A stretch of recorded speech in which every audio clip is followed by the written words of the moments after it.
Whatever's good for you. Yeah, if this works, I'm good. Grant? Okay, so I'm gonna hit the ground running with this. I'm just curious. So you just had to take a shower real quick. Yeah. So are you the type of person that like jams out in the shower, or do you take silent showers? It depends on where. I don't jam, but if I'm not in a hurry, I definitely fight in the shower. 100%. I go through full on, like, I've probably spent an hour in the shower going through, I'm going to fight this guy and I'm going to beat him this way. And then I'm going to fight this guy and then I'm going to be world champion and then everybody will love me. And it, never happens. I'm not really a sing in the shower type of guy, but I definitely shadow box. I definitely imagine myself fighting. So that's a little niche about me. Okay, so I'll take just a yes or no answer on this. So have there been a lot of Demirs Nagula shower thoughts lately? Yes. All right. I think about you in the shower, Damir. I'm sure. I hope this makes its way to him. Grant, how you been, my man? I'm good, bro. I'm happy as can be. Finally got a fight lined up. Finally got something going. I'm a happy man. Married, ready to fight, in shape. I got abs again. I'm ready to go. I'm a happy guy. Yeah. I'm very happy to hear that. Like I said last time, you're one of my favorite fighters, and it's always a pleasure like watching you do media work and working with you throughout media work too. And I was watching, I believe it was after you won the Contender Series, you had an interview with Laura Sanko, and you started it with you. Maybe they didn't start it with it, but it was brought up that in high school, and I don't know about after high school, but you said you weren't like the type of guy that was invited to a lot of parties, correct? Correct, but that was by choice. Like, people knew that I wasn't a partier. Okay. Yeah. You didn't have your first drink of alcohol until 22? I think 23. 23? Okay. I've only drank twice in my entire life. Really? Yeah. I figured to maybe compensate a little bit, or even just extend the invitation. I was gonna invite you to my birthday party. I was gonna send you a formal invitation, but your birthday is way too close to mine, so I don't want the attention to veer off from me to you, because you're the 20th of February, right? Yep. I'm 29th. Okay, so I that's just, it's too close for me. Can't do that. The February is about me in my book. Okay. Right. So I figured I'd invite you to my UFC watch party on July 1st. You think you could make it? July 1st for your UFC watch party? Probably not. I'm sorry. You'll be busy. I'm busy that day. If it was July 2nd, that would be great. July 1st, no, that's a no-go for me. I'm busy. I'll let you know next time I have a party. All right. I don't even remember what I'm doing that date, but yeah, it's something. It must be important. It's in my calendar. I'll check. Yeah, maybe having your third drink or something like that. No, we don't drink. We don't drink. How's Florida treating you? Great, man. Absolutely love it.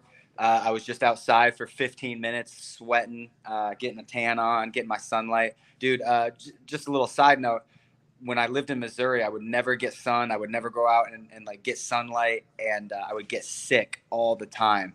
And I've been in Florida for a little under a year and a half, and I get sun every single day. My buddy Johnny Eblin got me on getting sun every single day, and I have not been sick. I've been sick one time since being here, once.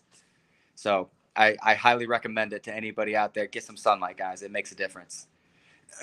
Yeah, I could vouch for that too. I grew up in Wichita, Kansas, and I'm back there right now, but I was out on the West Coast for a little bit in Ventura, California, and my skin was healthy, my hair was glowing, no allergies, no nothing like that. And as soon as I came back to Kansas to visit, it was allergies just beat my ass, I'm just bodied. I'm having to take all this medicine. No, that's good though. That was a question I had. I swear I have questions about fighting too. But another thing I noticed in that Laura Senko interview was you were kind of growing the lettuce out back then, and you don't really do that much anymore. I like the hair, but what was the deciding factor not to grow it out? Haircuts here cost $50. That's literally it. Haircuts are just too expensive here, man. I just shave my head because I like shorter hair because I don't have to deal with it in training and it's not as hot. But I used to have like a haircut that I really liked. I had like a part and a little bit longer in the front. And when I was on the Contender Series, I would comb over, which I didn't mind. But haircuts are like $55 here if you include a tip, and I just can't justify getting my hair done every week when I could. I bought a razor for $3 and it's already paid itself off, man. Yeah, maybe when I'm rich, when I make that Dustin Poirier money, I'll go back to, he's got a nice hair. I want to know who his barber is. He's got good hair. He's got good hair. He does have nice hair. Very nice hair. I don't think I've ever seen Dustin Poirier without good hair. So maybe a bonus against Demir. You might do something with the hair, maybe get a little perm action going. I was thinking about doing a mullet. Mullet? No, my wife would leave me if I did a mullet. We already had that conversation. We already had that conversation. It's if you cheat on me and if you grow a mullet, I'm out. So. Yeah, not in that order though. I feel like the mullet is probably like the leading cause for divorce in America as of late. I would think so. Really, like that's just begging to get divorced. I don't know. It screams, I don't like me. I don't know. I'm not a big fan of both. I can't get behind it either, but like I said, I'm back out in the Midwest and it's everywhere I look, Bro, it's terrible. It's terrible. So with Demir Ismagulov, what was it like when you got the call for that? Was it somebody you had in mind for a while? Because last time I talked to you, the names were Tony Ferguson, Jalen Turner, Dan Hooker. Right. So it was kind of, I got the call. My manager calls me. I'm like, okay, about time. We finally got some fight news. What's up? He says they want to do Demir. And I said, I'd rather not do Demir. I've trained with him before. I like Demir, but if we're not getting anything else, I'll take it. So we said yes to it. A couple of weeks went by, or maybe like a week or so went by, and I get no information about a contract, no information about a confirmed date. And my manager calls me and is like, hey, Tony Ferguson is on the table. Would we like that instead of Demir? I was like, absolutely. Way easier fight, way bigger name. 100% I want that fight. And so it was kind of like, all right, Demir's out, Tony's in. And then Tony kind of no-showed, no-showed, and wouldn't pick up the phone. So they reached back out to me and were like, hey, look, Tony's not going to happen. Do you still want Demir? We said yes. Demir said yes. He needs to fight just like I need to fight. I like the dude, but, we got to get it on. Yeah, I really think that this is a very interesting style matchup because he's got really good wrestling, and his striking is really good too. He'll like throw some bombs, but he's really rangy. He'll like pull back a lot and like kind of catch on the exit. With this fight, is it same game plan as always? Yeah, man. If we're fighting Ryan Hall, the game plan's going to stay the same. I'm going to look to get the takedown and get your back until you show me that I can't do that. Obviously, I've got other weapons. I've got other tools. My striking is coming along so far with ATT. My sparring is coming along so far with ATT. But if you can't stop the takedown, there's no reason for me to show you anything else. So obviously, the main plan is to go in there and get the takedown, ride him out, and hopefully get a submission somewhere between rounds 1 and 3. But if he is able to stuff that takedown, which, he's good, he might, I think I will be ready. We got a good game plan for the feet as well. Yeah, I know. I said this last time, and I'll say it as much as people listen to me, but I think that you're the best back taker in the UFC. But you definitely showed new wrinkles, especially in your last fight. Like obviously you're growing with each performance, but you're kicking Mark's calf off last fight, and it seemed like you could have got it done on the feet, but eventually the rear naked choke materialized, as it usually does for you. So I just think that this is a really good stylistic matchup. When was the last time you trained with Demir? I trained one round with him in boxing gloves when he was getting ready to fight Arman, and so it's not like we're super close training partners. We've never drilled together. I think the dude has said like 3 words to me. He's kind of a quiet dude, but yeah, man. What were they? Do you remember? I think he said, "Thank you, Grant." Okay. No, I love you. Okay, I got ahead of myself then. Yeah, no, sorry. It was that. That would have been nice though. And now we're fighting. Ooh. That's a movie. I'd buy that movie. I'd go that movie in theaters. Did you ever watch Warrior? I never watched Warrior. Warrior is my Here Comes the Boom is my favorite MMA movie. Never Back Down is probably up there too, the first one. And then Warrior is up there too. My top 3 favorite MMA movies. And in Warrior, it's like 2 brothers fight at the very end, and he's got like a rear naked choke in, and he says, "I love you." It's so funny. I don't know why Okay. it made me think of that. I've seen that scene actually. I didn't know the title, but I've seen that scene before. Okay, cool. So if I get Demir in a rear naked choke, I'm gonna whisper in his ear, "I love you." I'm gonna keep an eye out. I don't know if they'll have that that prop on like my bookie or something like that, but I'm gonna put the house on it. Brad Dawson proclaims love for Demir. Second round rear naked choke. During his naked rear choke. Naked rear choke. Oh my goodness. Brings a whole new meaning to that move. Oh my gosh. I love that. Sorry, I got derailed a little bit. Okay, so you prepared, or you trained the 1 round with him while he was preparing for Armin. What would a finish over Demir mean? Over some guy, I don't think he's ever been finished. He went 3 rounds with Armin, which is a huge feather in his cap. Even though it was a loss, it's still, that's something to brag about. What would a finish mean for you here?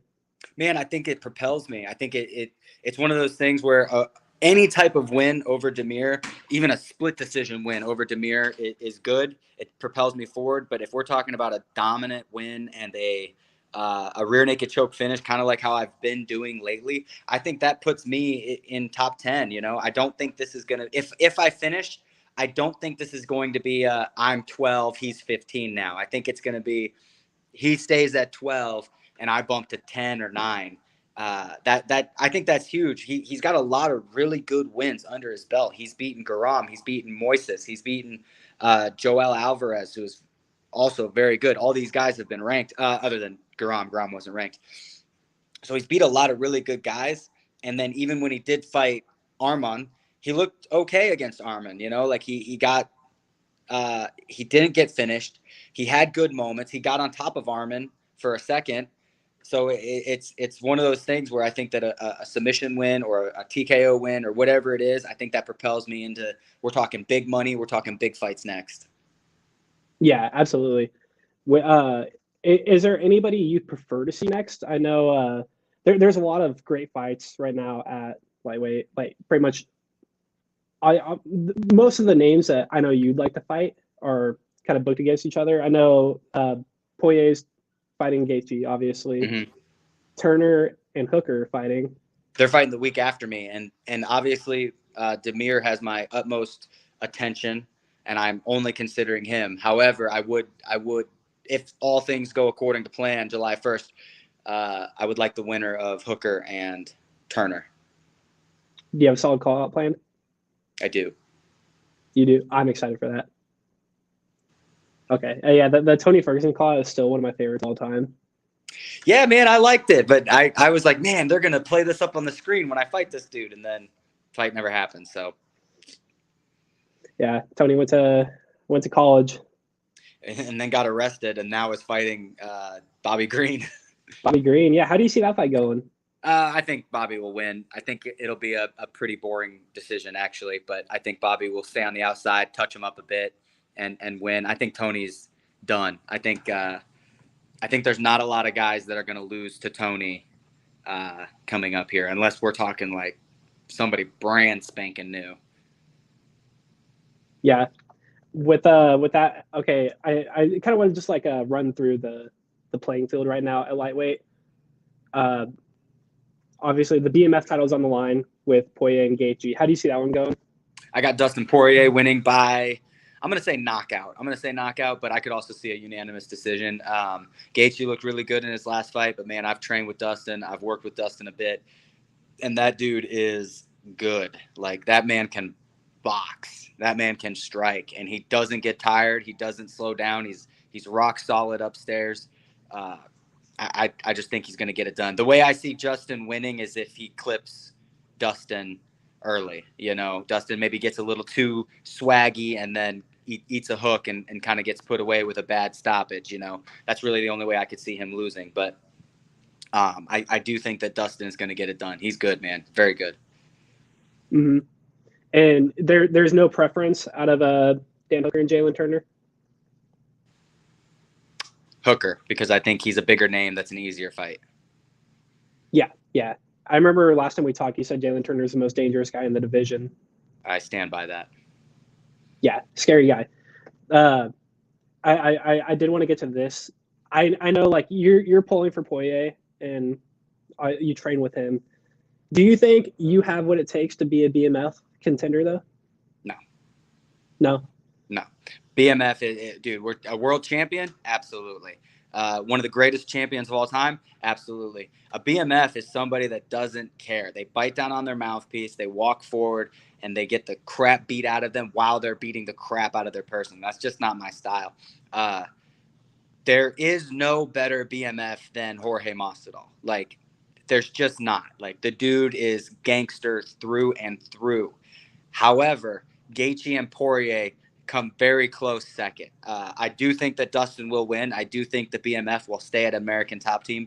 But if Gaethje does end up winning, I think that that's fair. Like that, he's a bad dude, man. He's a bad dude. So I think that those two types, like I don't think you put Islam in that type of fight. You know, the Islam's not a BMF. Like he's a great fighter. He's a great champion. And there's not a lot of guys in the division that can beat him, but that doesn't make you a BMF. Yeah, I agree with that. I remember Jorge's last fight there, or Gilbert was trying to get the BMF title on the line, and it's like he's a bad dude in that regard, you know, but like he's not a bad dude, kind of like how you're saying. Jorge is the prototypical BMF, in my opinion. Right. If you look at and this is not me talking shit on Gilbert. I'm a big fan of Gilbert Burns. Like this, I think he's fantastic, great fighter. But if you look at his fight with Bilal, I don't think and I get it. He was injured, whatever. You know, we all got problems. I don't think Dustin Poirier or Justin Gaethje have ever been in a 5-round fight like Gilbert was with Bilal. Like you can't say I'm the BMF and then have a fight like that with Bilal. You know what I mean? And then Bilal's really good, but I think either one of those guys, if they were the same size, not that they would beat Bilal, but they would bite down on their mouthpiece and say, all right, I'm injured, whatever, let's fight. If you were cut from that cloth, would you consider making a run for the BMF title? Or do you think it's more of like a kind of should be like a taboo thing? Not really like the goal. It's a taboo thing. I think it's one of those things where I kind of like what they're doing. There's one BMF title, but it goes weight class to weight class. So like I would say that Piotr Jan is another good contender for BMF. Like, dude, he's on a little skid right now, but nobody can tell me that dude does not come to fight. Like nobody can tell me that dude, you know, I'll fight you in the parking lot. I'll fight you in the locker room. I'll fight you on the bus on the way to the venue. Like that dude just loves to fight. When I get in there, I think, man, I just want to win. I just want to win. I just want to win. Piotr Jan thinks, I just want to hurt people. That's a BMF if I ever saw one. So I think that like once Dustin or Gaethje, whoever wins it, retires, I think you take that belt and you put it in another weight class, like Jan or I'm trying to think of somebody else. Man, I'd put Max Holloway in that. Yeah, I was gonna say Max Holloway. I just don't know who you'd put him against because I feel like for me, I might be biased. I'm not a Nate Diaz fan, so when that fight happened, I was like, yeah, you know, Masvidal's a BMF, and you got to give Nate credit. He'll fight anybody, anytime, anywhere. But it just didn't. Gaethje versus Dustin makes so much more sense to me. Both guys, no matter who wins, like you have to agree that dude's he's a BMF. You know, like he's somebody that will fight and put his soul on the line to get a win. Like that's great. You know, I just don't know who you would put against Max to get that level. Maybe do Dustin again. That was a good fight.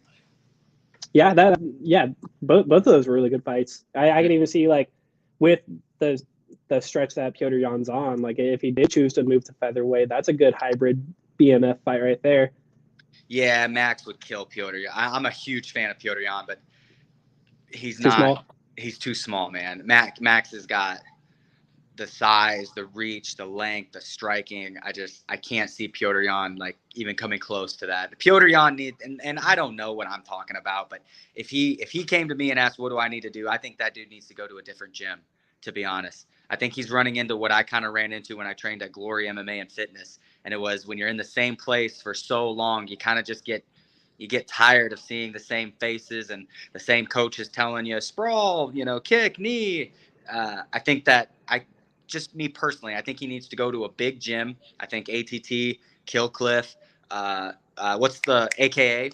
I think if he goes to one of those gyms, I think that fire would get reignited, and I think that he would do a lot better. But that's just my personal opinion, man. I don't know what's going on in his personal life. I feel like a lot of people would get behind that though. You see a lot of fighters kind of plateau once they're at if they're like too loyal to a gym, Right. Like Max Holloway. Yeah, right. He had the no sparring thing that kind of like was a second win for him. That's not real. I don't mean to cut you off, but that's no, you're good. That's not real. He did that for COVID. I believe that he did that for COVID.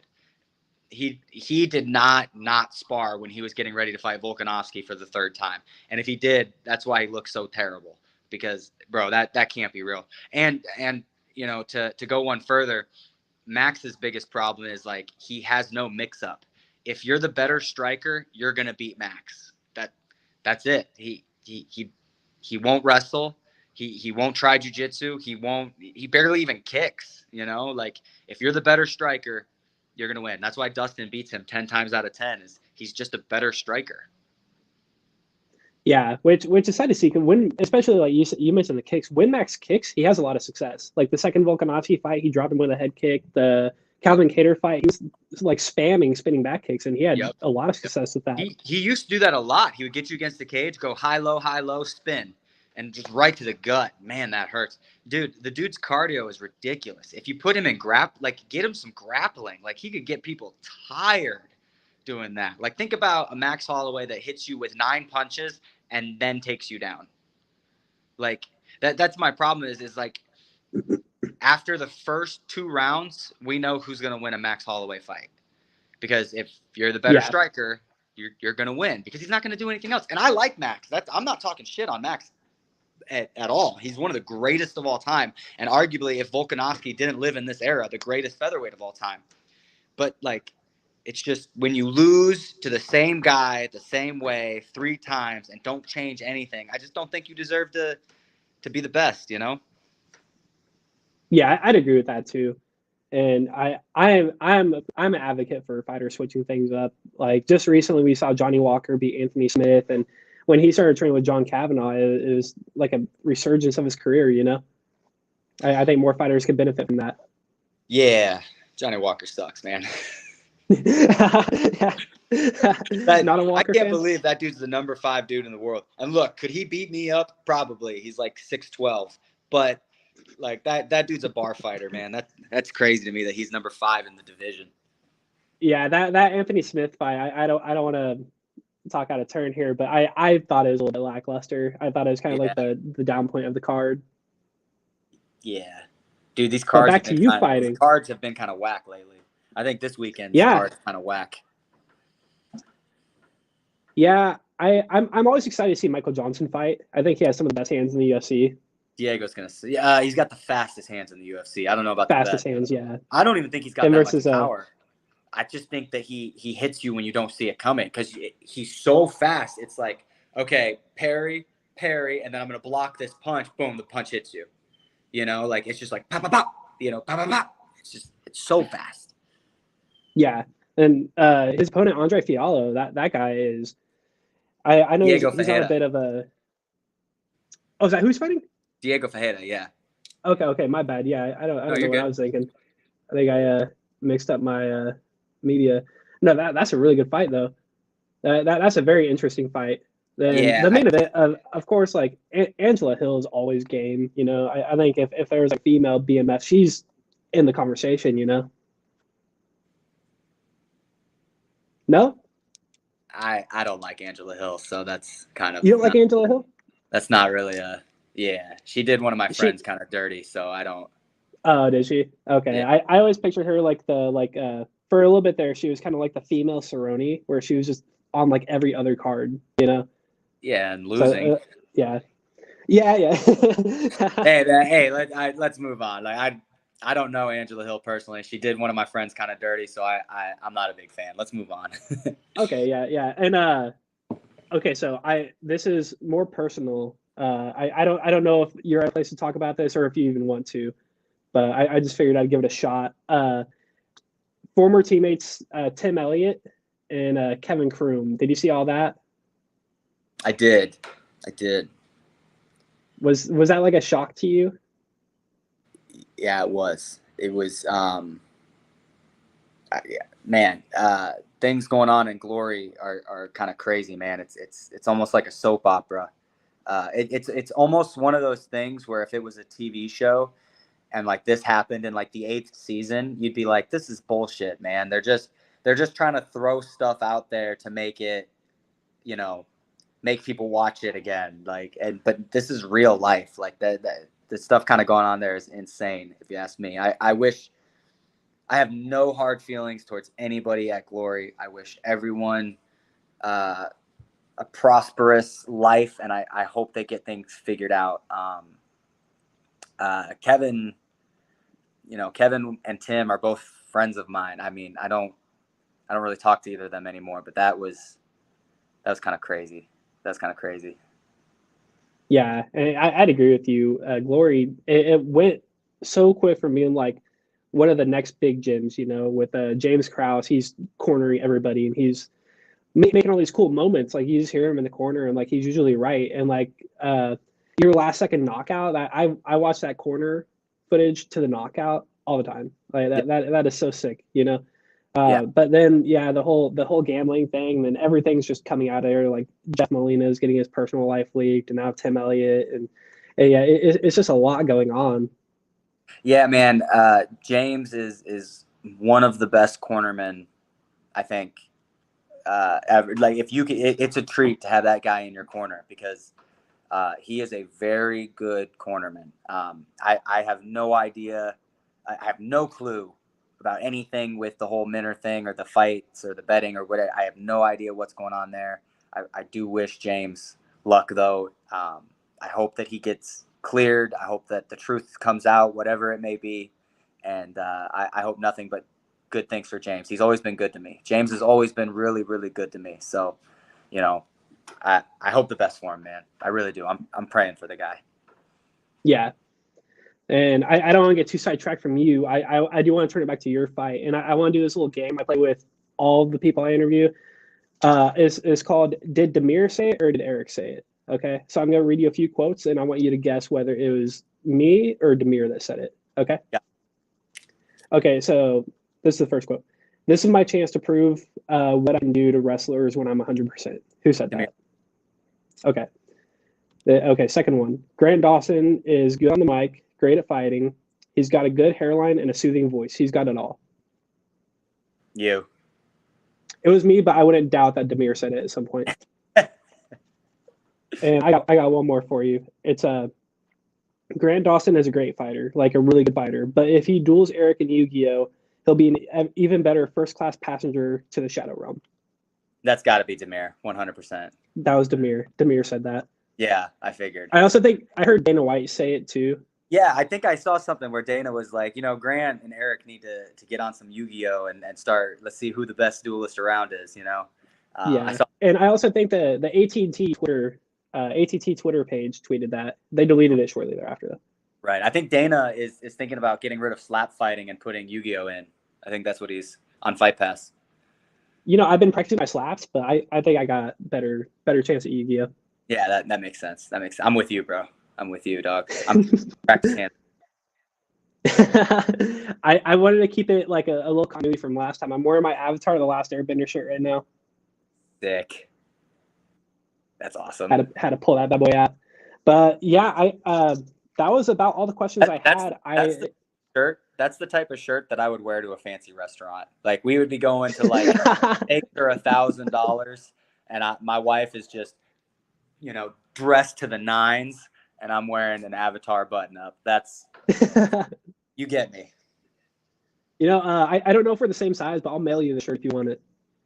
No, you're good, man. You're good. I don't want to. I'd prefer you have it. If you want to, I'll take it, man. But okay, February 20th, I got you. Sounds great. Best birthday present. Yeah. So, any parting words, anything you want to hype up prior to the fight, or just any thoughts in general? Man, I think that this is it, guys. This is the moment. I understand how good Demir is. I understand how tough he is, and I think that he's a really, really good fighter. I think Demir is one of those guys that can win a championship on any given night. So that being said, after I beat him, nobody can say I haven't fought anybody. Nobody can say that I'm not championship material. July 1st, it goes down, and we get to see what Grant Dawson can really do against some high level competition. I'd agree with that. Grant Dawson beats Demir, leapfrogs the rankings, takes on Justin Gaethje after he loses to Dustin Poirier. Title fight next. Done. Love it. It is written. Locked and sealed. I appreciate the time as always. Before you go, interview over, but I did want to show you my Yu-Gi-Oh cards if you have time. Let's do it. All right. I'll just scroll through it pretty quick. I have a bunch of old school cards, Right. I don't know how legal they are. So that one's interplanetary purpley thorny dragon. It's let's see. Oh, I get a special summon it from my hand. It's pretty cool. Then Iron Chain Snake. This motherfucker is fucking sick, dude. You could equip it to one of your opponent's monsters, and it loses it loses 800 attack and defense. And when the card's destroyed, you send cards level to its star number. They discard that many cards from the top of their deck to the graveyard. What's that? What's it called? It's called Iron Chain Snake. Iron Chain Snake. Yeah. Sick. Pretty sick. Of course, I got my Winged Karibo because I'm a Karibo guy, Right. I just had him. Let me see. Where'd he go? There he is. I got Astro Karibo in mine. No way. That's one of the only Karibos I don't have. What does that one do? This one's beast. So what you do is you can reveal. So you don't XYZ summon, do you? Yeah, or I don't, but I do it on my master or dual master links whenever I play it. So you can reveal whatever level you want or rank. I guess XYZs are rank. You can reveal one ranked XYZ, and his level becomes the level of his rank. So I have a combo where I put out 2 level 8s, and then I show one of my level 8 ranks here, and then he can special summon himself out and be at that level, and then I can put them together for one of my XYZs. Very good card. Ooh, that's sick. Yeah, very good card. Very good card. So cool. Look at that.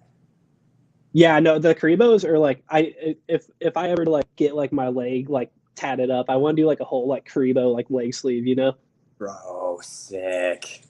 I know. I only have one tattoo so far. Wait, did you get another tattoo yet? You told me you're. Bro, I didn't. It's on the list. I didn't do it yet, man. I'm trying to save money. We're trying to buy a house, and I'm like, man, I can get tattoos whenever I want. Let's say no to the good now to say yes to the great later. But I'm definitely gonna do it, and I'm gonna throw some Yu-Gi-Oh in there too for my arm. But I still got the full Metal Alchemist. But I'm gonna do Yu-Gi-Oh and Death Note next.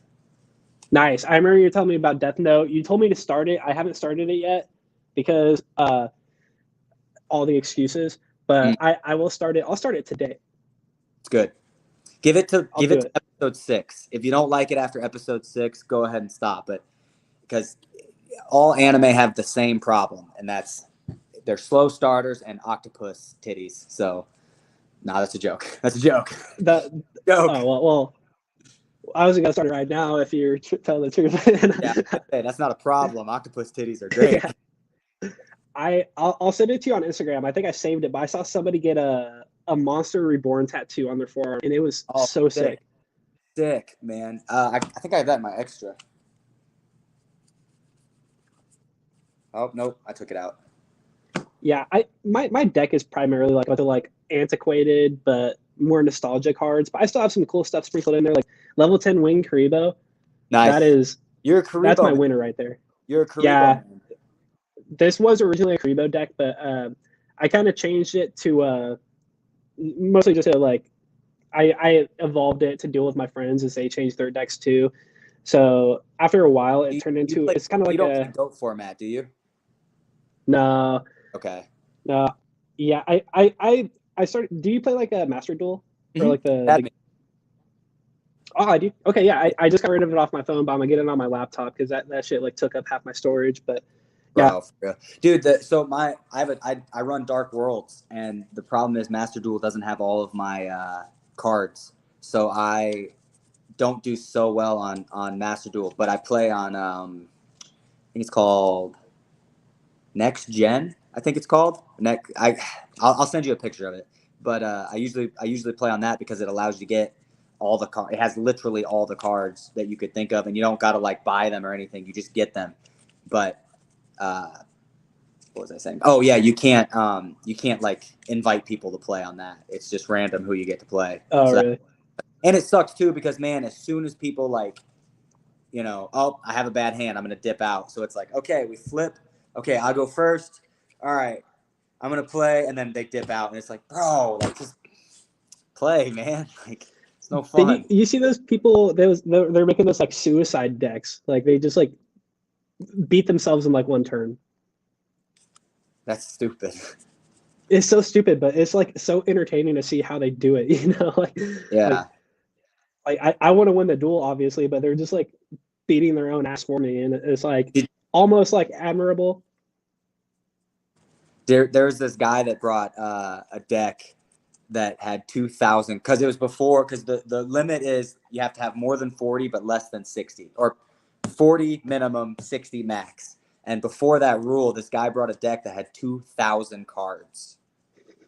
Yeah, and the whole point was just because it's a 40-minute duel time, so like what they do is you got 40 minutes for best of 3, and if you hit a situation where you run out of time, whoever's got more life points wins. And so he would like just get up by a couple of life points and then just go through. It would take because he has to shuffle his deck every time you go through it. And have you ever Oh, 2,000 cards? Like, there's the 40 minutes. Like, bro, yeah, he would. It's insane, and that's actually why they made that rule. He had to have like a giant wood beam that like fed his cards. It was insane. I'll send you the video. I saw the video. I'll send you the video. okay. I just picture homie pulling up to the tournament in a minivan and just like taking out 2 dull bags. Bro, he's got a fucking Christmas tree on top of his car with like, goddamn cards stuck to the nines. Yeah. And 3 guys had to like help him get it in there. So stupid, man. You don't even have a game plan with that many cards. I like Bro, my game plan's pretty stupid. Every single card he could get his hands on. Yeah. Insane. I like having a bunch of gamble cards, like a dice jar. Have you seen that card? Yeah, I know Dice Jar. Yeah, I love using this card. More of like a clutch thing, but like if I'm cocky, I'll flip it. Yeah, I play Dangers too, and they're kind of Okay. gambling, but you can reveal. So you reveal one, and so okay. So my favorite one is my Bigfoot Danger. Look at that card, fucking. Oh, that's sick. Yeah, it's super sick. So like I reveal it, and then I put my hand down, and you roll a dice, and whatever the dice is, that card. And if you land on any card other than the danger card, you can summon it and then draw. But if you land on it, you have to discard it. But they do have Oh, hell yeah. How long you been playing now? I know like you recently got into it like this year again or like sure. So I played Is this the whole are we still interviewing or are we just talking? We're just talking, right? Oh, I cut the interview off. Okay, Oh wait, I should cool. probably like here. I'll wait 1 second. I'm gonna end the live and see if we still stay in here.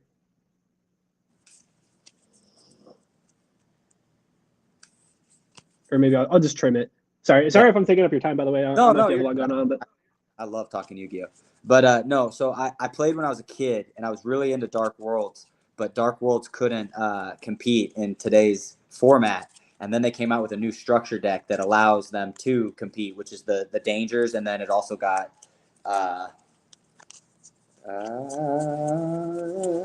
this guy, Grapha. This guy really helps a lot compete in today's Grapha. Genta. I'm sorry, not Grapha. I'm sorry, Genta is what he's called. Grapha is the other card. That's the boss card. Oh shit! I just dropped all my cards. But once that came out, I started getting back into it, and then I met a buddy of mine named Javad, and Okay. he like sells and plays for a living. So like we just like get on in between practices and go. And dude, I gotta tell you, man, like having a hobby that is like not, you know, hard on the body after training, just to chill and relax and like it's a mental workout because you got strategy. You get kind of screwed on your hands sometimes. It's just fun, man. It's a lot of fun. I really Yeah, enjoy. man. My boy Javad, his job, he sells cards, and so like, and he makes like good money selling cards. So that's my goal after this fight is to put some coin into buying some stock and then selling cards. Yeah, it's really fun. I lost most of my cards whenever I moved. I had them in a shoebox somewhere. I had like two shoeboxes full of Yu-Gi-Oh cards, and I have no idea where they are now. But like, so this is like my only deck right now. But I really want to like get back into like buying and collecting them. But there's not a lot of good card shops where I'm at here in Wichita. Like, went to the mall a few times, and they really don't have anything that good, you know. Hit up my buddy Javad. I'll send you his I'll send you his Instagram. He sells cars. He's got whatever you need. He's literally Okay, for got sure. $1,000 worth of cards on him at all times. Okay. Yeah, I'll send you Yeah, his. for sure, man. And I don't know if I'm doing it like soon or not, but the plan is I'm moving out to Vegas. So like, if you got some free time after or before your fight, dude, we got to get a duel going. Let's do one right now. Okay, let's do it. Let me see. I'm gonna have to move my phone though because my shit is about to die. Here, There let we me go. hit you up on Instagram because I think this thing kicks you off after a minute. I'll call you on Okay. Instagram. Cool. Okay, for sure. Catch you Later. Bye.